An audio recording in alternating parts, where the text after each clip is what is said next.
What's going on, guys, and welcome back to another video on the channel. In today's video I'm going to be talking about Manchester United's last game that we went and played Arsenal at home. So yeah, let's get straight into this video. Let's go. So like I said there, guys, I'm going to be talking about Manchester United's last game that we went and played Arsenal at home. So yeah, let's just get straight into today's video. We made one change from the last game against Tottenham in the FA Cup. Let's talk about the starting 11. We started with De Gea, Valencia, Smalling, Lindelof, Young, Herrera, Matic, Pogba, Lingard, Lukaku, Sanchez.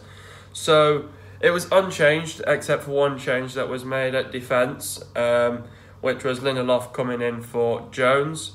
Overall reaction now, looking at the starting 11, firstly, I think, by playing Lindelof, I saw in this game, the thing is, I don't rate Lindelof. Now, obviously, talking into the game, there was parts in that game in the first half where we gave Arsenal chances and where they had time and space, and Lindelof was the person who was just standing there watching the game and wasn't putting Arsenal under threat and wasn't attacking to get to the ball. Lindelof, he's a very good player in times, but all the time he's just not got that enough in him. I do feel sorry for him because sometimes I give him a bit of stick because sometimes he has good games and bad games, but clearly in this game against Arsenal he had a bad game.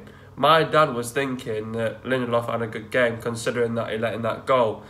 The thing is, if you talk about the first half, where Mkhitaryan for Arsenal, because obviously he used to be at Manchester United, he gave Mkhitaryan too much space and too much time on the ball, and he was not putting Mkhitaryan under threat. He watched that ball just go wide instead of not doing his job properly.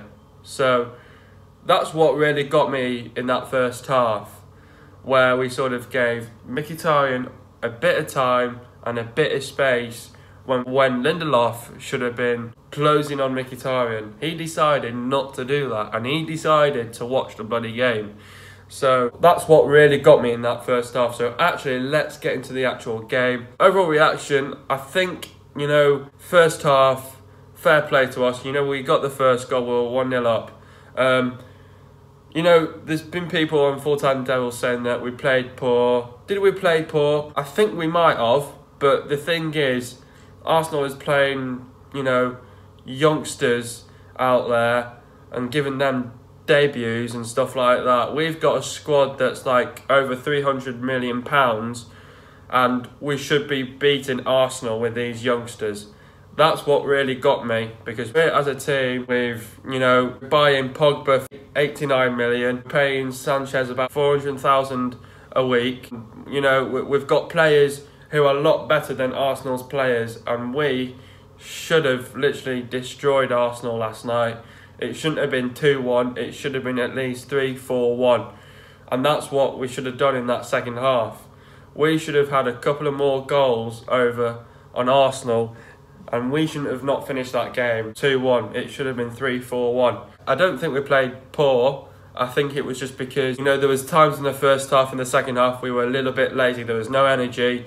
We were a little bit sloppy, getting on the break, and, we didn't even create enough chances at goal. All we did was we just scored on our chances again. And that's what we did in the first time round against Arsenal when we played at the Emirates. Second half, I felt like, again, we were sitting behind, watching the game, playing it all defensively, and we're not getting the ball up the pitch. Arsenal were just all around us. I could see that Arsenal were going to get a goal. I did not know that it was going to be Mkhitaryan. But yeah, obviously, Arsenal, we could see that they were going to score. They got their goal, and I was just thinking, it's just the repeat of the Tottenham game where whoever gets the next goal is going to win the game, and that was Manchester United. Obviously, fair play to us. We got the 3 points. That's all matters. And, but the thing is, we still did play a little bit poor because, again, like I was just saying, we're a squad that's over like 300 million or 500 million or whatever, how much we are. as a team. But the thing is, we should have really got a couple of goals at the beginning of the second half. We then switched on in the last 6 minutes of the game, and then we go and get a last-minute goal with Fellaini. So, you know, these things happen, but this is what really got me in that second half. We were sitting behind, playing it all defensively. Arsenal got us on the break, and they got a goal. It was deserved for Arsenal because they were looking for that goal. I did not know it was going to be Mkhitaryan. He's had a good start to the season with Arsenal. Obviously, it's a new era for him. And, you know, all in all, we got the 3 points. And Arsenal have got a big game on Thursday. And that's down if they lose or if they win against Atletico Madrid. My personal opinion, do I think Arsenal is going to win? It's going to be a tough game. They're away from home. They got the away goal. But are they going to get the job done? For me, I don't think so. They've got Costa, they've got Torres, and they've got Griezmann. These players will put their goals away in the back of the net, straight up, easy. Arsenal, you know, because obviously they rested so many players out there, the likes of Aaron Ramsey, Jack Wilshere, Ozil. None of them played, they were all resting. And this is why they brought in all these youngsters and they gave you all these debut players a chance. But, you know, like I always say, you know, United should have done a lot better in the second half and also in the first half, really. So, yeah, United had a quick start. We're getting bodies up the pitch. The pressure on early in the game. United sort of let Arsenal into the game, where Arsenal created chances that weren't perfect. So they had chances, but the thing is what we couldn't do in that first half, we very rarely had chances at goal. We didn't give Ospina a lot of work to do. It was mainly David De Gea doing all that work in that game. I thought originally that David De Gea in this game wasn't really going to touch the ball.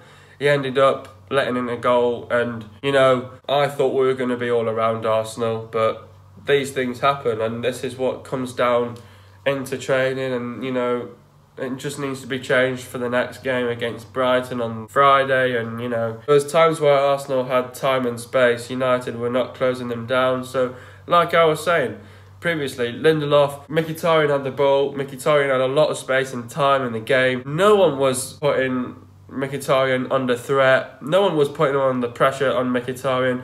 They were all watching the game. No one, not one person decided to go into Mkhitaryan. Everyone just gave him space and time, and that's why he had that chance at that point of the game to put them at least 1-0 up. He only just dragged it wide as well, so basically got away with that, you know. And, you know, but then we sort of came back into the game. Again, we were pressing up high up on the pitch, putting the pressure on.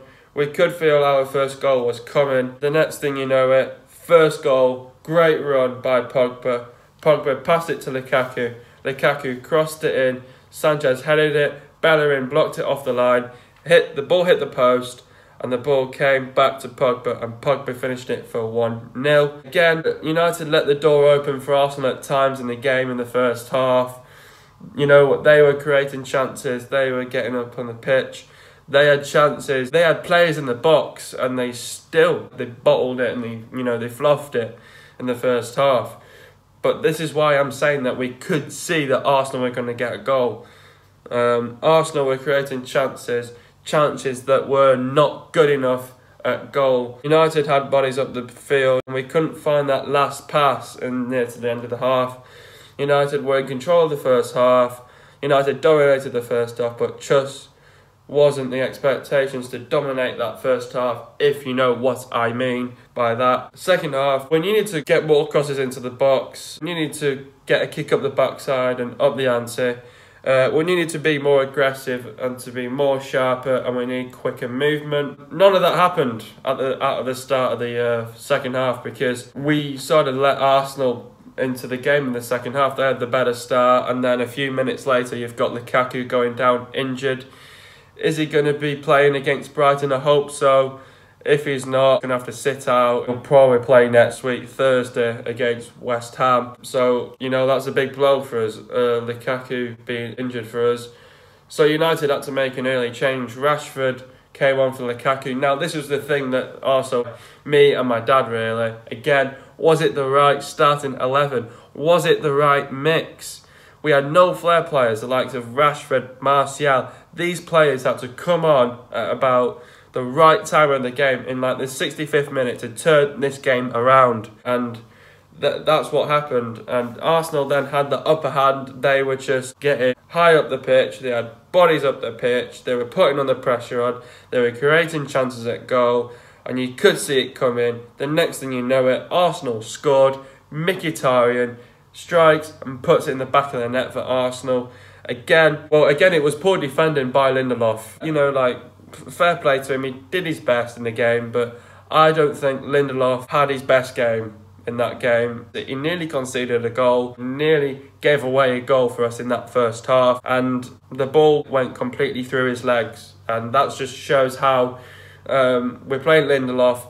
Where the fuck is Bailey and where the fuck is Jones? Obviously he's resting Jones because obviously he's just only come back into the squad and he's only just played a few games, so obviously he is going to rest him. But what the hell is happening to Bailey? I did see something that he was injured, but where are these players? This is why I don't want Lindelof to be playing all the time. So basically, this is where United were parking the bus in the beginning of the second half. We were sitting behind and not doing much. We tried getting on the attack and turning it over, but we couldn't quite have enough, you know. Mourinho reacted, he brought in 2 more reinforcements, and this is the first time he's realised to bring on the subs early in the game to change this game around. That is the first time I've ever seen Mourinho bringing on substitutions in the 65th minute, and now he's starting to realise to bring on these subs a lot more earlier instead of leaving them till like the 75th minute.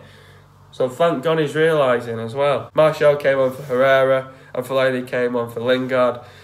United then turned over the ball. We had players getting up the field and weren't doing enough. We couldn't seem to find that last pass once again. You've got bloody Pogba being all fancy and stuff like that. You've got Martial who sort of did all the hard work and then just couldn't cut into the box. He couldn't, we couldn't get that last pass. We couldn't put a pass that was hard and low. We couldn't do any of this shit in this game. Struggled in that second half, but then finally we managed to put the game away. We had bodies up the pitch, we switched the pace back on, and we were a lot quicker near to the end. Why couldn't we produce this in the beginning of the second half? Because we were lazy. There was no energy. We were sloppy. We were parking the bus, playing the ball behind instead of getting the ball up the pitch. And then once we got to realisation, we had to produce something at the end of the game. So once we realised there was like a couple of minutes to go, we had to go and fight to get another goal and to win the game. All the Arsenal fans were going to be happy with that draw, but still they're happy with their team considering that they're going to be playing on Thursday with all those youngsters playing. And this is what I'm saying. We should have really battered Arsenal. Like, we should have at least battered them about 3-4 goals to 1, that they had. But this is what I'm saying. We should have had a few more goals because we're a team that's costing a lot of money. They're playing youngsters and we're playing Pogba, Matic, Lukaku, Sanchez, Rashford, Martial, and we're beating them 2-1. We should be having a couple of more goals on Arsenal. We should have won that game 3-4-1 in the end, not 2-1. This is what I'm trying to say. And then we kept going. We put that pressure on Arsenal. They were feeling the pressure. They were sensing it as well. And then just that one split second, United got our second goal to wrap it up. Second goal, Young put in a great cross to Fellaini. Fellaini got up and headed it into the back of the net. At that point, I was absolutely over the absolute moon and I was buzzing. United just needed to keep it together, keep it clean and not make any mistakes. And yeah, what a game, what a finish. Man of the match, I have to give it to 3 players. Ashley Young, Pogba and Fellaini. Them 3. Our next game is Brighton Hove Albion. Brighton, they're struggling at the minute. They are 14th in the table and battling it with relegation at the minute, let's just say. Brighton, they're getting there as a team, but just, like I just said, they're battling it with relegation. They've got 3 massive games coming up. They've got City, United, and like Liverpool or someone like that. So, yeah, they're going to be really struggling. So if we get the 3 points, we've secured second position. If they don't get the points against us, because obviously we need the points to really get second position and they need points to be secure with safety, we need to make sure to put Brighton on a hard time on Friday night, and we need to produce something on Friday night, and we need to make sure to get those 3 points and to take it back to OT.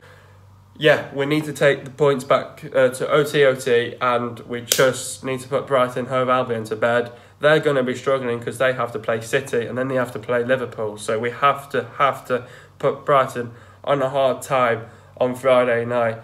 And obviously it's going to be a good game because obviously they're going to be up for this game. They want the points to stay out of relegation zone and they're battling it for safety as well. So we have to beat Brighton to get second position for this season. If we have a setback against Brighton, there's going to be questions to be asked, but we cannot lose against Brighton. They're battling it to get out of safety. Well, they're practically need to get themselves out of in that mess in the bottom half of the table. So they need to sort it out, but we just need to get 3 more points. So if we do it against Brighton, they're in trouble, and it's all down to the City game and their Liverpool game, what they do. They're in trouble if they lose all their last 3 games. So we need to get those 3 points. This is crucial for us, and it's must needed for us. So yeah, hope you guys know what I mean. We need to beat Brighton on Friday. This is what we need to have against Brighton. They're battling it for safety at the minute to get themselves out, and they don't want to be putting themselves in a relegation zone, and then they'll be going back to the Championship anyway. We just have to get the 3 points against Brighton, but they are also going to be up for this because obviously they're battling it for safety at the minute. So we need to put Brighton on a hard time on Friday to win the game on Friday as well. This is what needs to be done on Friday night. It is a late game, but I'm still watching it. But anyway, hope you guys have enjoyed another video. Be sure to leave a like, subscribe to the channel if you are new, and I'll see you guys in a video hopefully on Saturday or Sunday, and peace.